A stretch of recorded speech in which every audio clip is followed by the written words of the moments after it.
Some of you may still be connecting to audio. We are so excited for our second week of Science and Pseudoscience with Professor Bruce Hardy. So in the interest of time, the interest of time, we will get right to it. But if you have any questions as we go, feel free to put those into the chat and we will get to as many as we can at the end. All right. Hey, everybody. Tonight we're going to talk about Bigfoot, which is one of the less bad things in pseudoscience, if such is the way we're gonna do things. I'm gonna share my screen here. Hang on a second, I want to do that. Just give me 1 second here. If I don't have something pulled out here where I can see people, it gets really weird. I'm only teaching virtual stuff this semester, so it's kind of the way. All right, so you should be potentially seeing a slide that says characteristics of pseudoscience. Can somebody give me a thumbs up? All right, good. All right, I'm going to briefly, because this is obviously a semester-long course that I actually teach, and y'all are getting kind of the highlights, I suppose, of what we're doing. I'm going to briefly mention these characteristics and then jump straight into Bigfoot. This is something I covered in the last class, so bear with me if you've seen it before. So we're looking for various characteristics of pseudoscience, originating outside the ordinary channels of knowledge and expertise. We need a non-expert to come in and explain why this is important. Ideological or financial conflicts of interest. Somebody, if they're peddling pseudoscience, is usually out there to make a buck or has some other agenda to push. Bypassing ordinary conventions of legitimization. We're not going to find this stuff published in peer-reviewed journals. We're going to find it in all kinds of places on the internet. We're going to find it on cable TV, any self-published books, things like this. Overinterpretation. Find one little tiny thing and, oh, wow, that changes the world. Yeah, that's going to be, we're going to see plenty of that. Anecdotal, experiential, or hermeneutic data and methods. Yeah, just you had to be there. You had to be there. If you saw what I saw, you would know that I am right. Complaining of a conspiracy of suppression. Nobody will take me seriously. No academic will look at this. They're all trying to cover something up. And raising more difficult questions than it answers. This doesn't actually, it turns everything on its head. Up is down, black is white, nothing makes sense. And I'm going to tell you what really happened. Okay, so that's the basics. Remember these, just kind of file those away. You're going to see them pop up at various places as we go along here. Okay, so this guy is a copy of the first image of a primate that was published in North America. This is an image of a presumed chimpanzee published in Bickerstaff's Boston Almanac in 1785. It's got a nice walking stick and everything else. Not Bigfoot, but may have been out there to inform kind of these legends of Bigfoot that sort of show up. Now, I don't know where you all are. You all know where Kenyon is. We're in Ohio. 1 second here.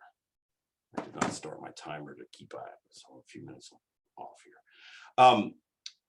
We're in Ohio, and I bet you didn't know that Ohio is, in fact, the 4th squatchiest state in the nation.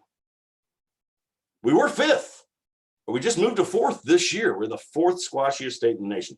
That means that, and in fact, I've got some updated numbers from this one here. This is from the BFRO, the Bigfoot Field Research Organization, founded by Matt Moneymaker in 1996. Washington State is the first with 695. This map's a little off. California with 454. Florida with 333. Ohio, let's hear it for Ohio and Kenyon, 307. There was a sighting down by the quarry 2 miles down the road a few years ago, but it wasn't counted as official. The only official sighting in Knox County, by the way, is a quick road crosser near dark in January 2018 out by Howard. That's the only official one recorded by the BFRO. Now, Bigfoot is obviously in the popular imagination. Finding Bigfoot ran for 9 seasons on whichever channel. I can't keep track of them. History Channel, H2, just one of those. In fact, there was a. I just found out today there was a 2-hour reunion of the people from BFRO. From Finding Bigfoot, called "The Search Continues," that aired in February that I haven't watched yet. So I'm going to call it Tracy Smith, who didn't tell me about that. Tracy, you're supposed to be watching this stuff for me.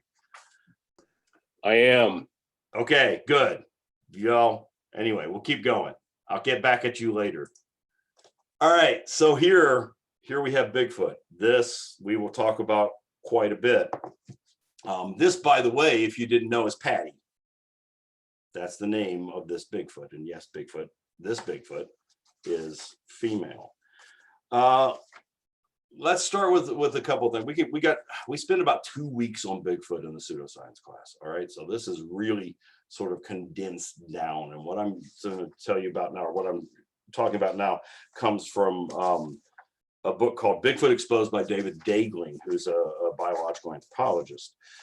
And I'm just going to read you the first paragraph in his chapter on the natural history of Bigfoot, because this is the first thing we've got to ask is, could Bigfoot actually exist as a creature?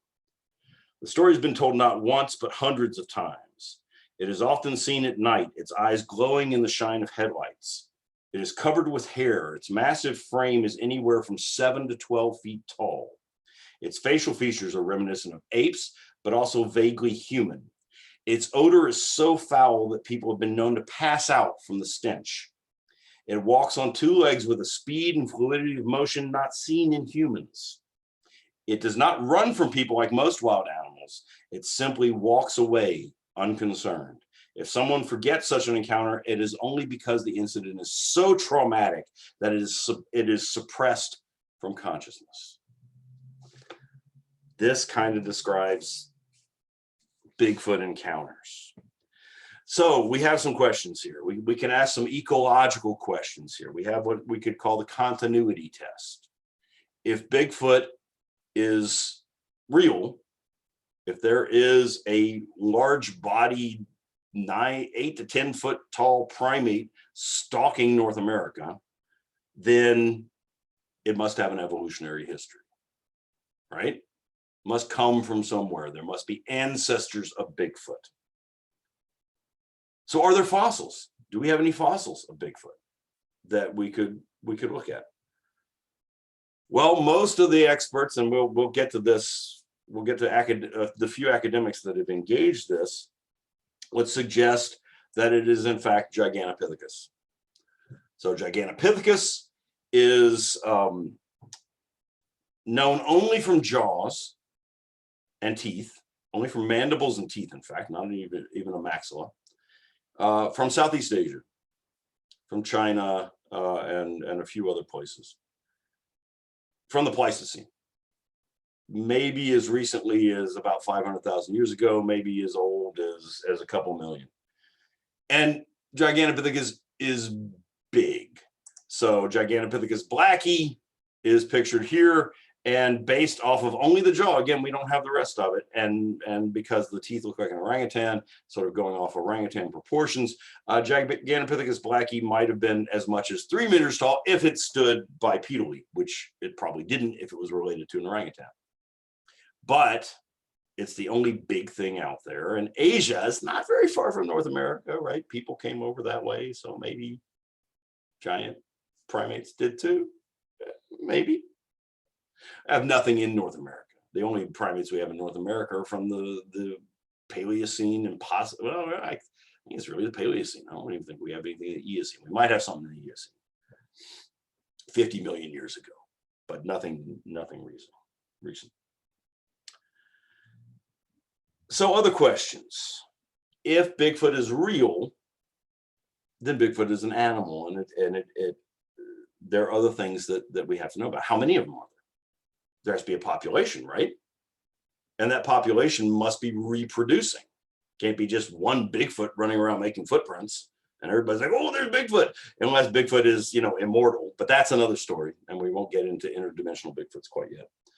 How does Bigfoot find enough to eat? Bigfoot is big, right? You know, an adult male black bear weighs 550 pounds. In the fall, when they're getting ready for hibernation, they eat as much as 20,000 calories a day. That's like 40 Big Macs.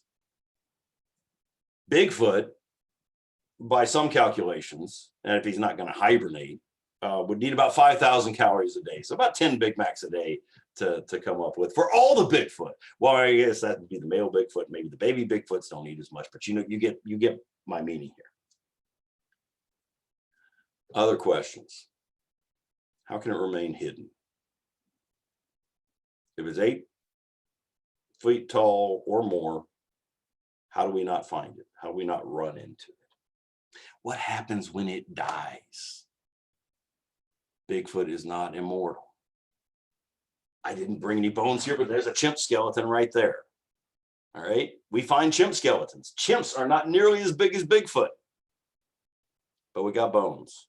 Bones take a while to decay. To my knowledge, nobody has really reported Bigfoot poop. This is something my kids pointed out. They pointed out that if Bigfoot is really good at doing this, then Bigfoot must be interdimensional. And he both takes the dead to the other dimension and he poops in the other dimension, which means I really don't want to go there. But that's thanks to Duncan and Quinn a few years back, but for that. So these are all questions that we might have from an ecological perspective on Bigfoot. And I'm not going to, they're definitely not answered well enough. But okay, we're going to leave it at that for the moment. We're going to dive right in to the best evidence that we have anywhere, which is, of course, the famous, not that you'll probably know it by this name, Patterson Gimlin film from 1967. On October 20th, 1967, Roger Patterson and Bob Gimlin, well, a couple days before this, they rented a movie camera and they went to Northern California. They went to a place called Bluff Creek in Northern California. Had to go in there on horses because it's very remote. And they were going there to film a Bigfoot. And guess what? They filmed a Bigfoot. Remarkable luck, remarkable luck. And I'm going to go ahead. And so for those of you who weren't with me last time, I've decided that after doing a whole bunch of this, that the best way to do this is to if I need to show a video or anything, is to give you a link in chat, which I have to find now. No, that didn't help. Well, it sort of did. You all went away, but I can find chat now. So I'm going to throw a link into chat here first to the original Patterson Gimlin film. And this is a minute long. So what I want you to do, you're already all muted, just go ahead and take this minute and watch the video.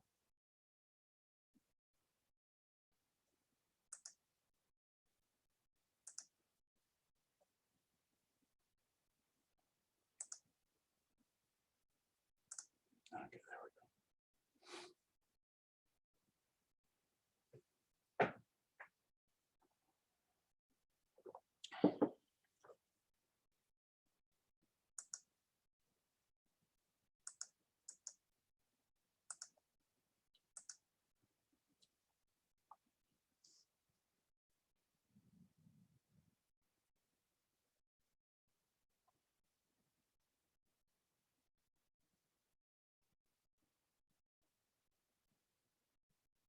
Okay, if you're dizzy enough now from watching that, now I'm going to show you a more recent version that has been stabilized. So what they did is they took each of the frames and they kind of brought them back to center to try to stabilize it. So this one, and this one's on a loop, so it's just going to run and run and run. But I'm just going to, again, give you a minute to kind of watch the stabilized version so you get a little better picture of what's going on.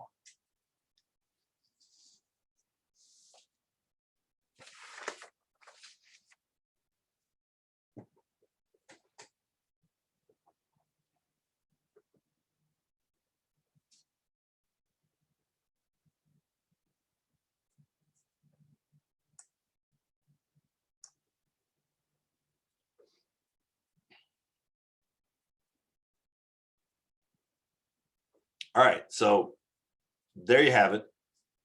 You can switch off that window because otherwise you'll just keep seeing it run. It's running in the background here.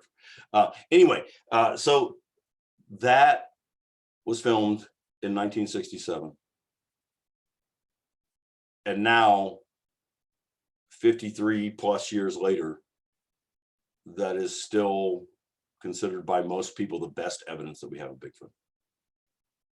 And of course, so let me, what I'm going to do now is kind of give you a history, disjointed history, because I'm going to kind of go forward, then I'm going to go back, and we're going to do a few different things. This was a big deal. So Roger Patterson was really trying to do this, and he was trying to score big. He wanted to film Bigfoot, and he wanted to sell this and make a movie. In fact, he and Bob Gimlin went out into this area a few days earlier.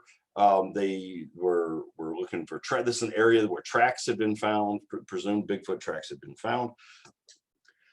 Life magazine was contacted and was interested in potentially publishing this. So this, back in the 1960s, Life magazine was big. Everybody read Life magazine. It was the internet of the day kind of thing. They were actually flown out to the American Museum of Natural History because Life magazine wanted to make sure that this was kind of on the up and up before they went to it. And they went to the AMNH, kind of the big sort of credentialed best scientists in the North America at the time.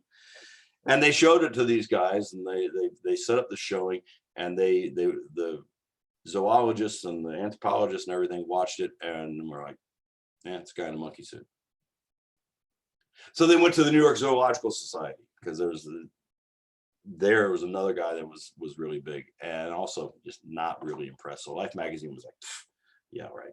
So they talked to Look magazine. Look magazine was kind of the next step down.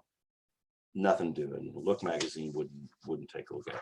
Finally, Ivan Sanderson, who I haven't talked about, but Ivan Sanderson was trying to promote this. He was a kind of a Bigfoot aficionado. Again, but we're going to kind of back up and find all these people again. Wrote something up and published it in Argosy magazine, which, if you don't know, Argosy was a magazine that was full of all kinds of pseudoscience back in the 1960s. The unusual, the unexplained, these kind of things were published in something like Argosy. California's Abominable Snowman. These are the first images of Patty here. And now, if we could go into great detail talking about Patty and analyzing the film, because the film has been analyzed left, right, and center for a very long time. And all I'll do, because of the time constraints that we have, is point out a few things. First of all, Patty is female. And this is, I use this drawing because I find this hilarious, that you can teach your kid to read with Bigfoot. I'm amazed that I didn't actually have this for my kid. But yes, Patty has breasts, according to all the analysts. Patty has pendulous breasts. And Patty is walking away. Patty has this is what's known as the leg bulge. So there's a frame where kind of the leg moves a little bit weird, and they think this is maybe a torn quadricep or something like this. The anatomical details, according to many of the people that are analyzing this thing, were so fine that nobody could have thought of this. Nobody could have done this. It could not possibly be. Remember, this is 1967. This is actually the same time that Planet of the Apes was being filmed. And the guy who was doing Planet of the Apes said, "I could never come up with something as good as Patty." So, it's got to be. The only other explanation is it's got to be Bigfoot. All right, we will come back to Patty. Now I have to back up a little bit and talk about a few other things. Also, and we're not, you may have seen it on there, the Patty has an inhuman gait. No human could walk that way. No human could walk that fast. Again, I could give you more details on that, but we'll have to leave it at that for the moment. Let's back up. 1950s, 1951, Himalayas. Eric Shipton, a mountaineer, takes photos of giant footprints in the snow in the Himalayas. And this goes worldwide. This is the Yeti.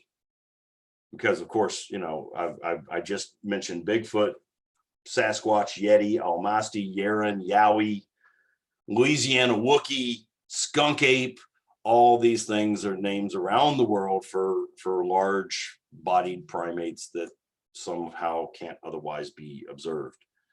And Yetis attract a lot of attention. They're referred to as abominable snowmen. Tom Slick, this Texas oil man, puts together a whole bunch of people to go over. John Napier, Carlton Kuhn, George Agostino, named archaeologists, anthropologists that are involved in this, along with some amateurs, John Green, Renee DeHenden, folks like that. So Yeti stuff is happening.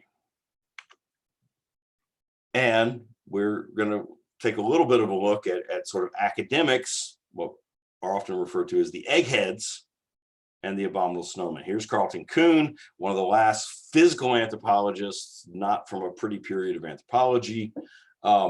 He never actually went to see the Yeti. John Napier was an anatomist and anthropologist, did a lot of work with early hominids. Bernard Heuvelmans is a French biologist, zoologist who gets involved. He thought that Bigfoot, or maybe the Yeti, was a remnant Neanderthal population. And then we're going to get into Grover Krantz, next generation anthropologist, biological anthropologist, who's going to be one of the few who actually pursues Bigfoot. And after him, Jeff Meldrum. All of these are guys that are on the academic side of things and who take Bigfoot seriously. Very few other people do. And then on the other side, we got this what we refer to as the crackpots. And this is within this community, they call each other eggheads and crackpots. These are amateur naturalists who claim that they know more what's going on than the Bigfoot researchers. So Renee DeHenden, John Green, Peter Byrne. All right, 1958, Bluff Creek, California. Construction site run by this guy, Ray Wallace. People start finding, they start reporting tracks at this construction site, all around the equipment, going up and down over embankments, and huge footprints, steps too large for any human to kind of do. They actually know that Ray Wallace faked some of these on purpose. And then there were more found, and those were evidently not. One was cast by, plaster cast was made by one of the crewmen, Jerry Crew. He showed it to a journalist named Andrew Gonzalez, who worked for the Humboldt Times in Northern California. This hit the AP wire, and it went out, and the construction crew called him Bigfoot. And this is where Bigfoot kind of takes off. After Wallace dies in 2002, his family comes out and shows the fake wooden feet that he used to fake things. But hey, that doesn't actually matter. Footprints are a big thing. Footprints convince a lot of other people. This is a footprint that was from the Patterson Gimlin site, from where the film was done, and it has what's in here is referred to as a mid-tarsal break. This convinces anthropologists later, like Jeff Meldrum, that no human could do this and nobody could fake this. This is from a very bendy foot, basically, let's say. Grover Krantz ends up at Washington State in Pullman, Washington, and is in Bigfoot territory. He becomes convinced by Well, this is, by the way, Krantz was a little bit weird. This is him with a set of brow ridges that he made as he was investigating Neanderthals, and he would wear these around and teach wearing these brow ridges. Of course, I say that's really weird, except that if I had brow ridges, I would probably wear them. I mean, I'm just saying, because my brow ridges are not impressive enough. So, but he was convinced by Cripplefoot. This is in, oh, good grief, this must be 59 in Bossburg, up again in Washington, and the footprints there were found, and one of them seemed to have a maimed foot, and he kind of reconstructed what the bones would have looked like on the foot, and he's like, nobody could figure this out. Nobody could actually fake this. All right, we're going really fast here, but that's kind of the way we have to do things. Newer evidence. This is called the Skookum Cast. This is from 2000 and is the best evidence beyond this early time period that people point to. Obviously, as you can see from looking at this cast, which is a cast of a big area here, it's not footprints. Clearly, this is a Bigfoot lying down under a bush, right? You don't see that? I mean, come on. Well, let me help you out a little bit. So this was an area, Bigfoot Research Organization was going to go into this area and look for Bigfoot, and they put some fruit out as bait to bring a Bigfoot in. And evidently a Bigfoot crawled up under a bush to get this fruit. And the people looking at this, and this is Jeff Meldrum right here. This is the anthropologist from Idaho State University, who's one of the main ones still left, who investigates Bigfoot, and clearly this is where Bigfoot's butt was. Maybe he moved his butt over here. He was laying down like this. He was reaching out. There's some heel imprints. No other animal could have made this, is the conclusion by Grover Krantz, John Bindernagel, John Green, Jeff Meldrum, Esteban Sarmiento, other names that are Bigfoot researchers. And just to give you another idea, this was how they kind of reconstructed it. Bigfoot was lying down, was like reaching for the fruit, and ended up making all these body prints right there. That's the kind of the Skookum Cast. All right.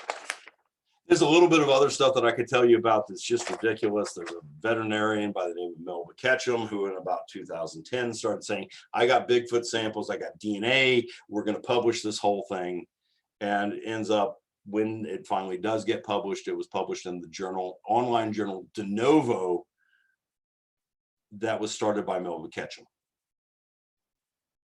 So you remember that whole thing about self-publishing and that not being a real good way outside the ordinary bounds of legitimization.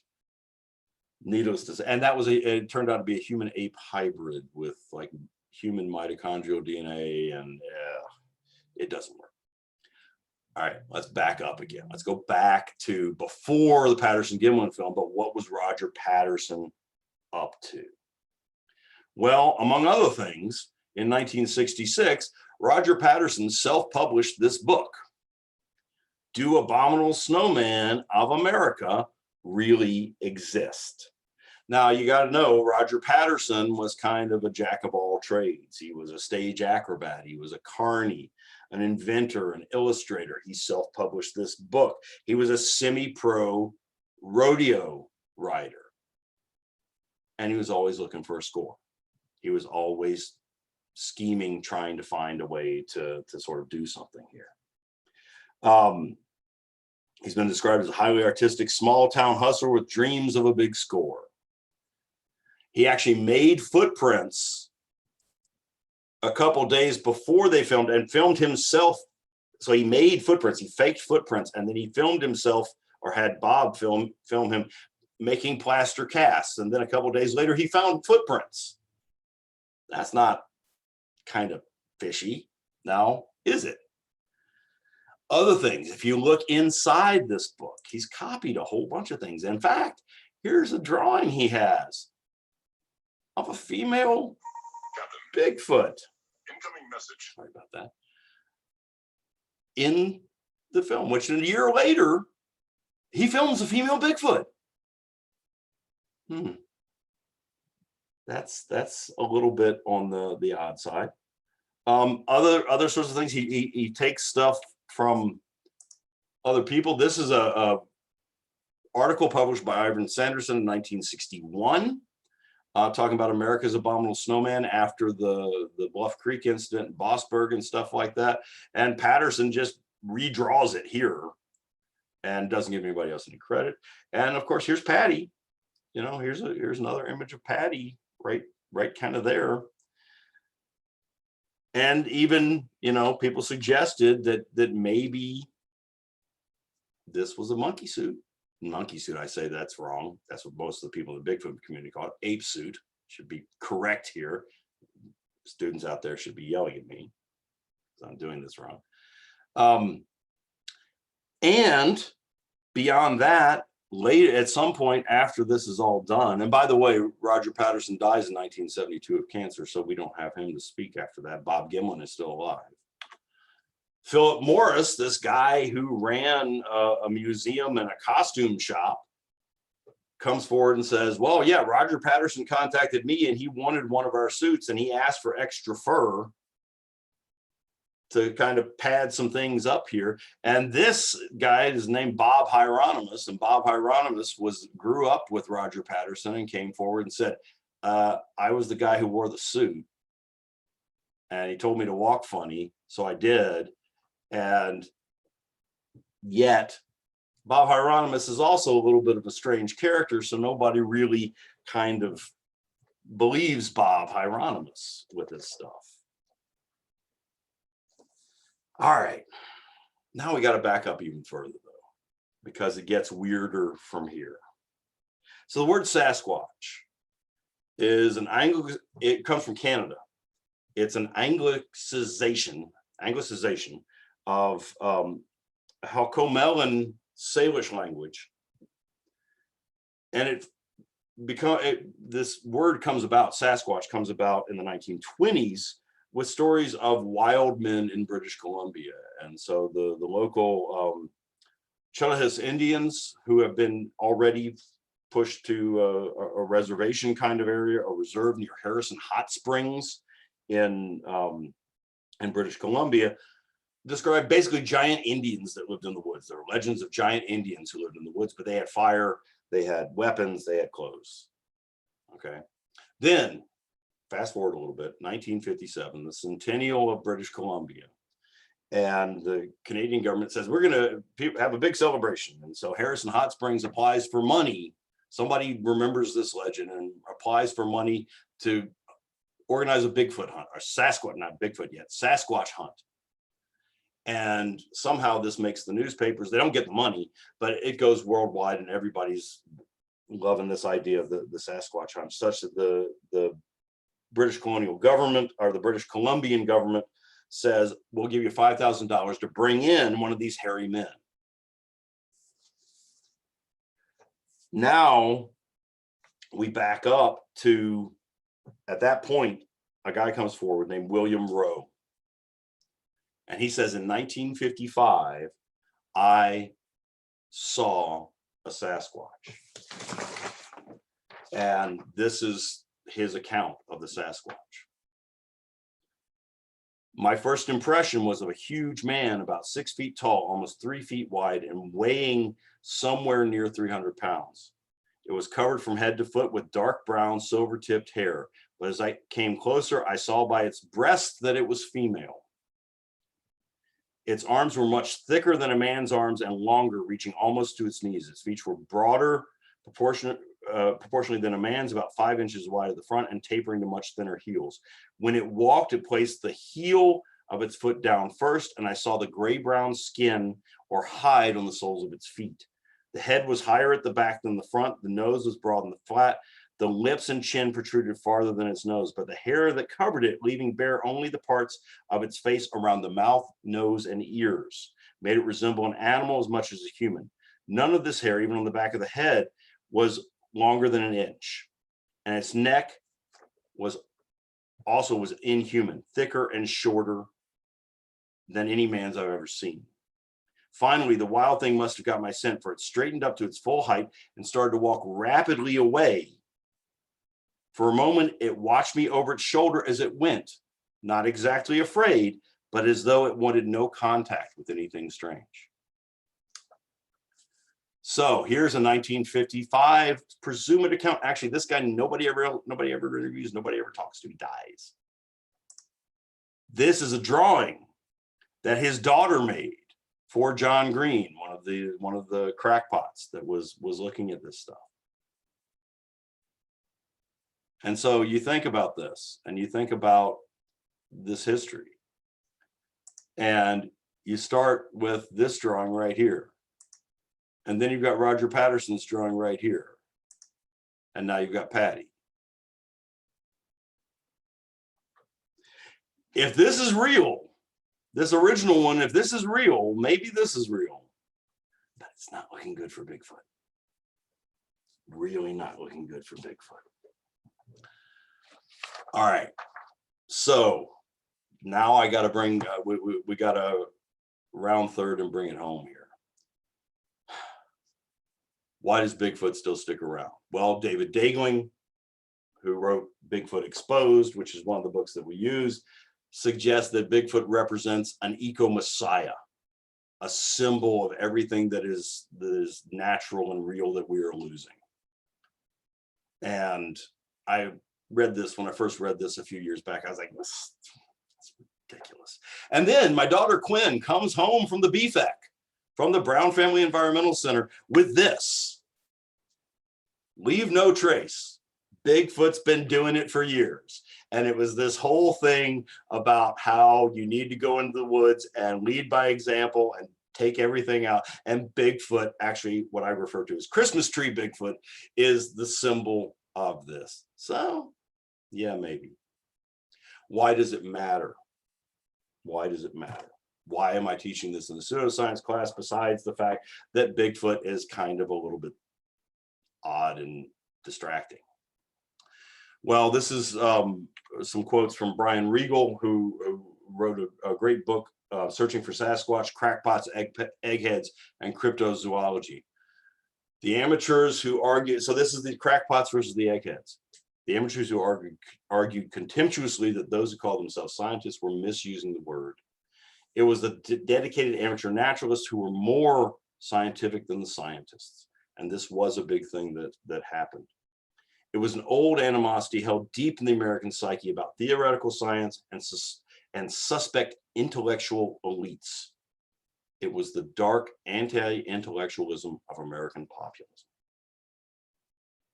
And we are smack dab still in the anti-intellectualism of American populism.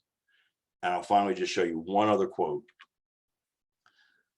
Belief in Bigfoot has become part of the rejection of knowledge all too many Americans engage in over the pronouncement of experts. While the search for Sasquatch is relatively benign, more sinister examples have grown in the creation evolution debate and arguments for global warming, and I could point you to a whole bunch more. And that's what we do in the class. Racism, misogyny, any kind of persecution of people that don't fit. It's not what Bigfoot is doing. It's not the idea of Bigfoot, but from there, you're on a continuum and you're on a slope. And at the bottom end of that slope is some really nasty, ugly stuff that gives people the feeling that they are superior to others and it's okay to do that. And that is where we run into problems.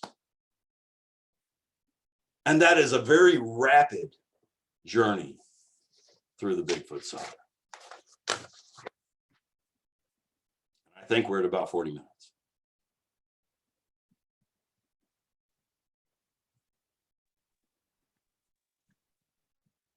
I don't see any questions in the chat, so feel free to either put those questions in there or to unmute yourself and just audibly ask your question.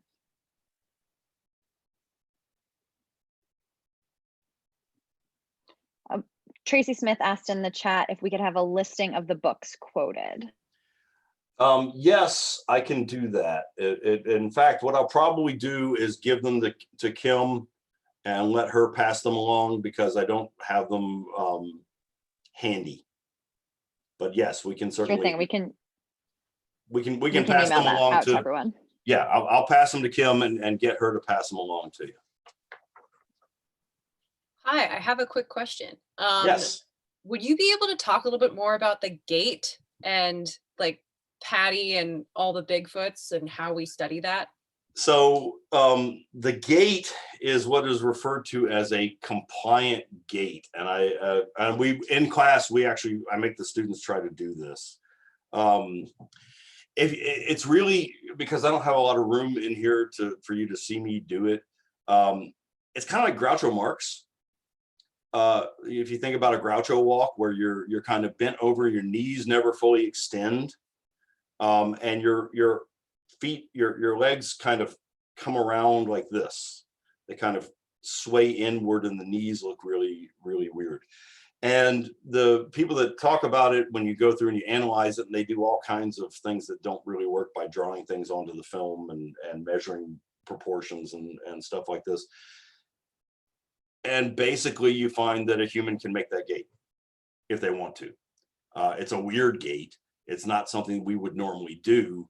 And presumably if that is, and of course we'll just leave it as might really be Bigfoot because I can't tell you it's not, might be Bob Hieronymus in a suit walking kind of weird. You know, the feet are probably larger. That's one of the things. If you put on really big shoes, it's also kind of a clown shoe walk, because if you put on really big shoes, you have to kind of lift your knee up pretty high to get that foot up to the next place.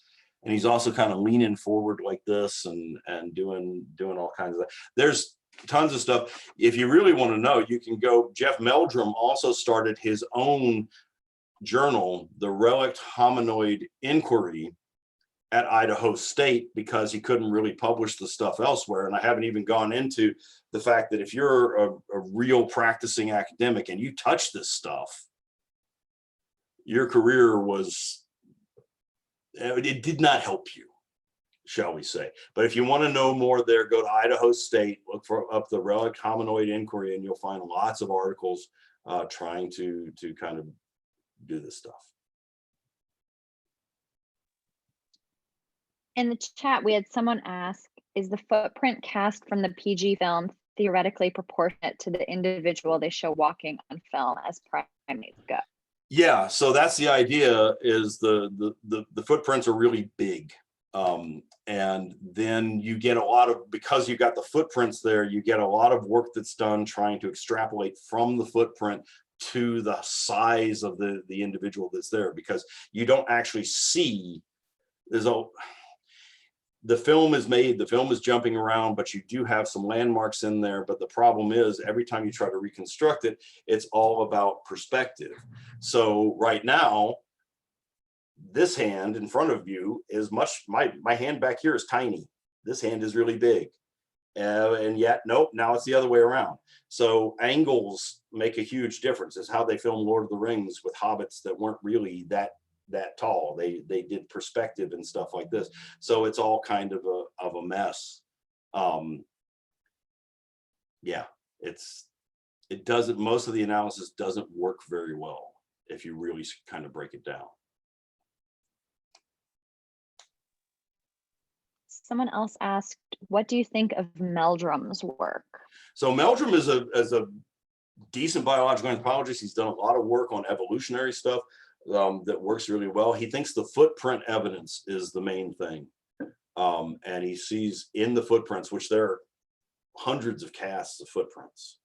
In the footprints is enough footprints from enough places in different times that you couldn't possibly be, they couldn't all be faked, even though we know a lot of them are, because we know the people that faked them.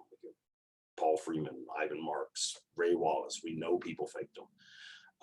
But he looks at the anatomy of the footprint and says, you know, you really can't do this. In fact, that one of that early thing, the early footprint that I showed you there, in his own journal, he published, he named a taxon, an ichnotaxon, based on the footprint, because that's the only way you could possibly do that, which has been done before. But So he's a good anthropologist. I believe he's really good at anatomy. You know, it's a complex history here, but a lot of the folks that really get involved with this, it becomes personal to some extent. And it's hard to say. I'm not a footprint expert. I keep toying with the idea of should the department here buy casts of the footprints, because we could if we wanted to.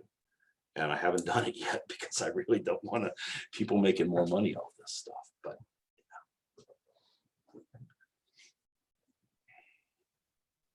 Someone else in the chat said, is Bigfoot related to Mothman? you got conspiracy theories that says Bigfoot is related to everything, Bigfoot and UFOs. Actually, I'm waiting to watch a documentary.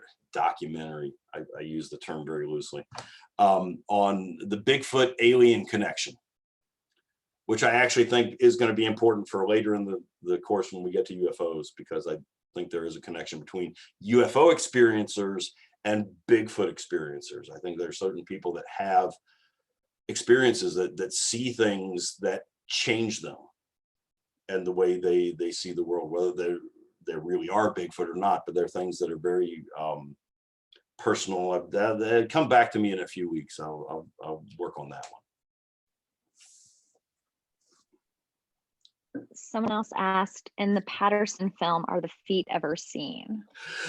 So the feet are not really seen except for the sole of the feet. So if you remember that quote that I was reading back from William Rowe, you know, where'd it go? When it walked, it placed the heel of its foot down first, and I could see the gray-brown skin or hide on the sole of its feet. And if you go dig into some of the analysis of Bigfoot, one of the things you see is the sole of the foot. The foot flips up this way, and you see the bottom. And that is very much just like gray and uniform. And that does fit with primates, in that, you know, when you look at the bottom of the soles of the feet of primates, there's not a lot of hair on the soles of feet of primates. But it's just this description from Rowe back from 1955, 57 just has all the hallmarks of all the things that show up in the Patterson Gimlin film. And that's either just, wow, they really did do a Bigfoot, and Bigfoots all walk that way and they all look like that, or Patterson read this stuff and was like, I'm going to do that. I'm going to make that happen, because we know he was all about, yeah.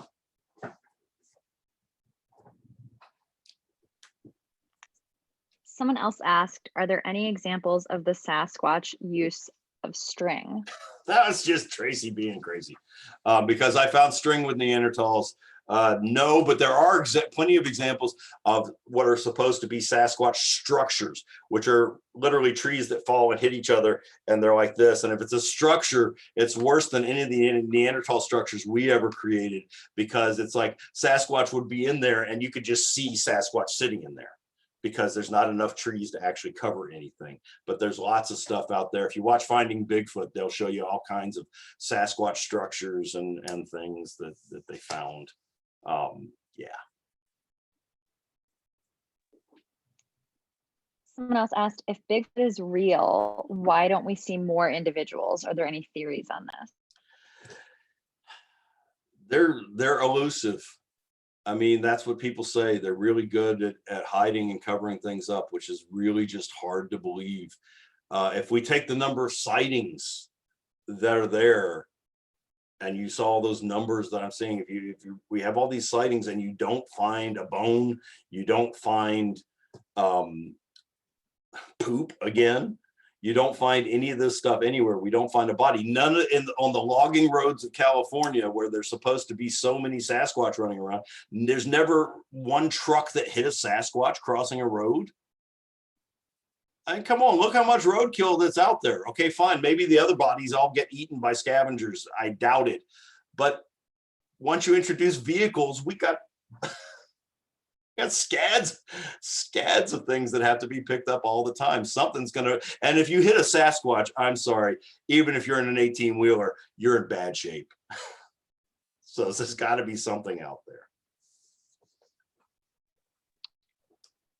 this might be opening a can of worms, but someone asked, will we talk about Nessie and other creatures related to Nessie?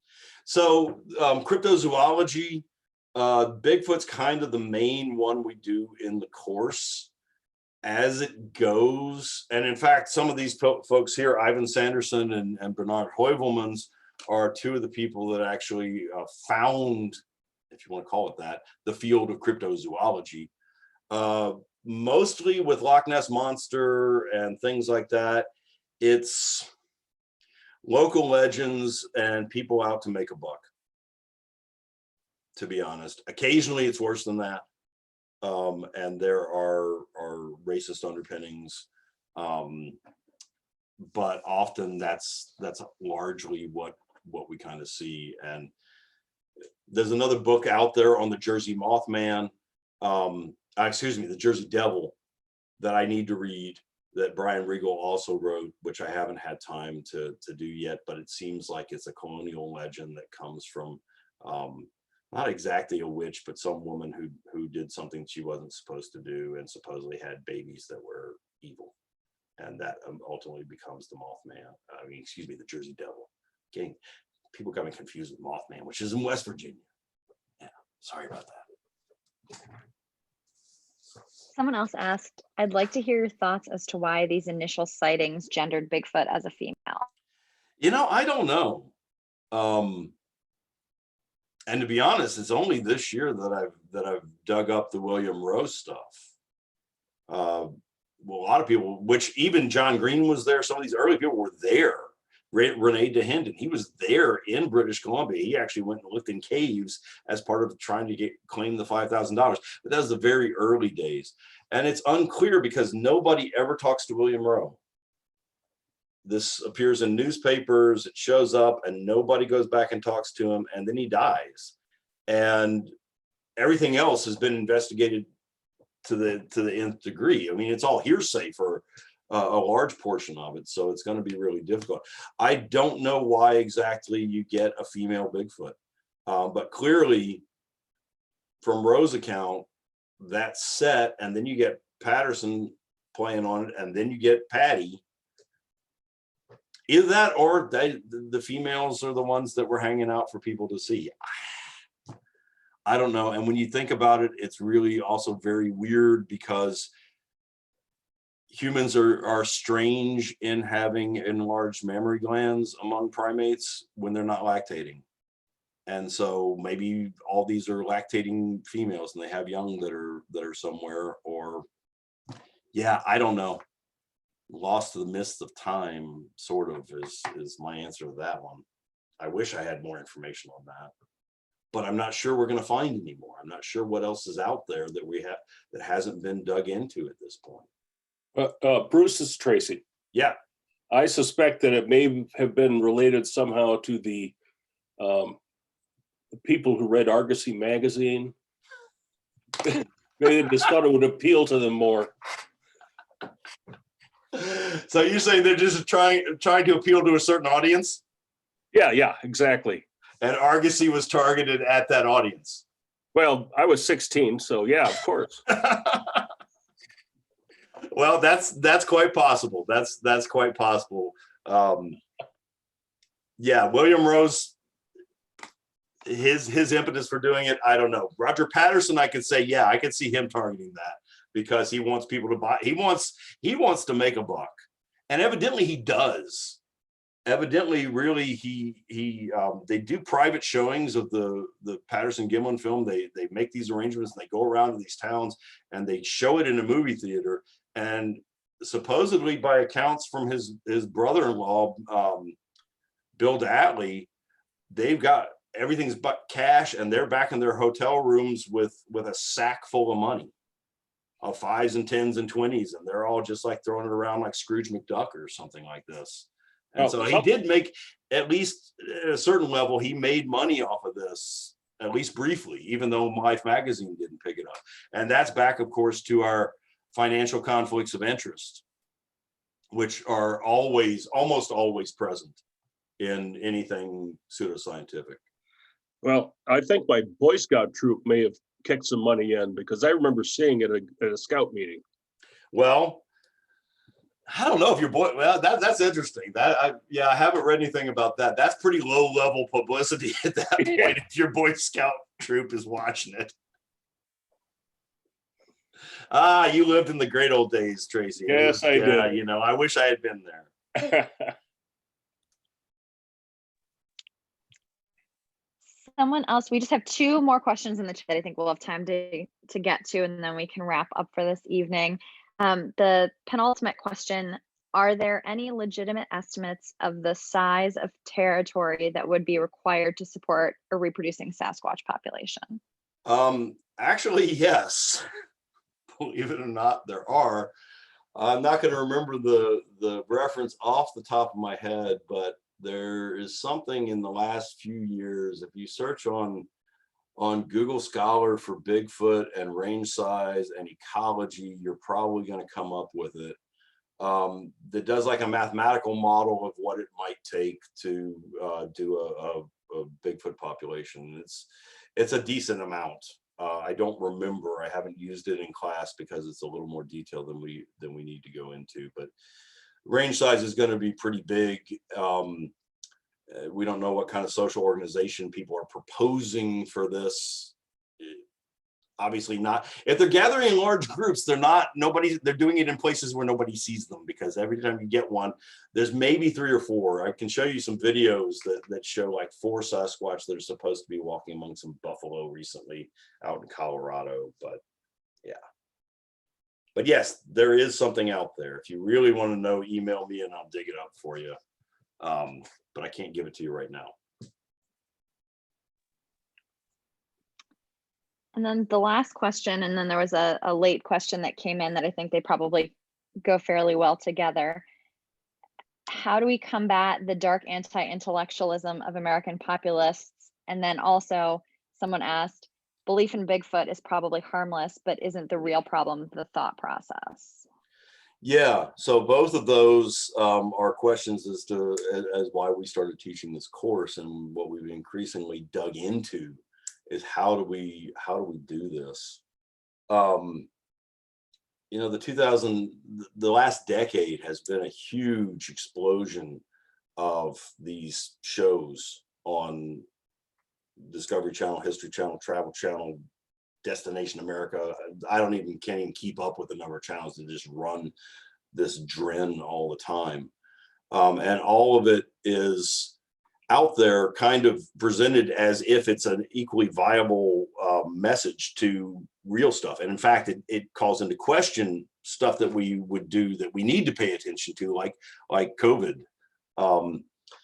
because it claims conspiracy, and it claims people are covering these things up. And I guess what I would say is that the best thing that I can say at the moment, and it's not going to work, it doesn't always work, certainly. Make connections, draw lines from things to other things, and ask people about real everyday things. So the COVID stuff, make it personal. You know, do you know somebody at this point? There's a lot of people who have died. If you don't think this is really real stuff, then why are these people dead? And beyond that, what is to gain from like making this stuff up? Now, again, some people have gone so far down that dark anti-intellectualism of American populism that they're not going to pay any attention. They're like, oh, you're just, moon landing is a hoax. None of this climate change doesn't. And usually what those things do is those denials reinforce kind of their common views, their common sense ideas that they already had. It reinforces their idea that they're somehow special and different. They may have been denied that for some reason. They're in a group that they don't see, or they falsely don't see as being in power, or they're in danger of losing the power that they do have, which is what a lot of this is meant to play on, fears of you're going to lose your position, you're going to lose your status, somebody's going to take something away from you. I don't know. That's a really difficult question to answer, to be honest. We teach it. We've been teaching it for 6 years now. teaching the course to students and trying to get them to go and to talk to other people. And it's not, yeah, it makes a difference. It doesn't change the way things kind of are. I'm still on that road trying to figure out how to combat this stuff. You know, the next session that I do for alumni stuff is darker and worse, and actually something I just finished in the class, and it's heavy. It's not good stuff, which shows you, and that's, you know, the detail we go into is too much to really pass on to, you know, to other people. If I were to come in, as I'm going to do next week, and say, okay, I'm going to tell you about the Solutrean hypothesis. They're like, what are you talking about? Small ways to make things personal, to show that you know, that there are consequences to these things, that they're not just benign, they're not just silly things you're watching on cable TV. They reinforce stereotypes. All the ancient alien stuff, I'll talk about that next time, that denies people a history, just makes it very easy to look at one group dominant over another. And unfortunately for some people, that is a very comfortable place to be in that dominant group. And they don't see it as being anything bad, because this stuff normalizes it, makes it okay. And that's where the real danger is, because it doesn't mean you're like, oh man, I'm a racist, I hate these people. That's not what most people in the world are doing. They're just like, oh, well, yeah, obviously I'm doing better, because look at me, I'm successful, I'm doing, look at those people over there. It's always good to find somebody else that you can look down on, and then it makes you feel better. And not necessarily in an overt kind of way, but it happens. So I don't know. I mean, the other stuff I can say is, you know, stick with me. I'm trying to find other ways to do this, but I would say, in terms of COVID denial, which is certainly a huge thing right now, talk to them, make it personal. Nobody's out to do anything to you with a vaccine. A vaccine actually works. We have lots and lots of evidence that vaccines work. Remember measles, remember mumps. Actually, that's class number 4. We'll get there. And I'll stop there. Thank you so much, everyone. We've recorded this evening, so we will share that out to all of you and everyone else who registered by the end of the week, in case you want to rewatch anything. And we hope to see you in future weeks. Thanks so much. And find Bigfoot, please. Somebody find a Bigfoot for me. I really want him to be there. Hey, he or she. I don't care if it's a male or a female or a baby, you know.